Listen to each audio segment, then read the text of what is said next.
Hello guys, welcome back to my channel. চলে আসলাম আমার mini ব্লগে। তো আজকে আমার মানে নাচের একটা রিহার্সাল ছিল, যেখানে 9 June final programme, annual programme, yearly.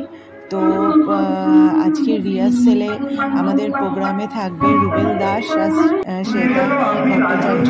তার জন্য আজকে ফাইনাল অডিটোরিয়ামে রিহার্সেলটা চলছিল। এই গরমের মধ্যে হয়রানি করে 12টা থেকে রিহার্সেল শুরু হয়েছে। দেখো ঘেমে নিয়ে অবস্থা টাইট। তো আমি রুবেল দা আর শ্বেতা ভট্টাচার্যের সঙ্গে ফটো তুলেছি। এই ওদের যে নাটকটা শকুন্তলা দুষ্মন্ত, এই সিরিয়ালের রিহার্সাল চলছিল, আমাদের ডান্সের রিহার্সাল চলছিল।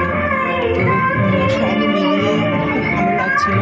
ঠিক আছে, যে কোনোদিনও মানে সিরিয়ালে আর্টিস্টদের সাথে দেখা হবে, কথা বলবো, মানে তাদের সাথে ডান্স, তাদের সাথে মানে সব মানে মিলেমিশে একটা অন্যরকম একটা অনুভূতি।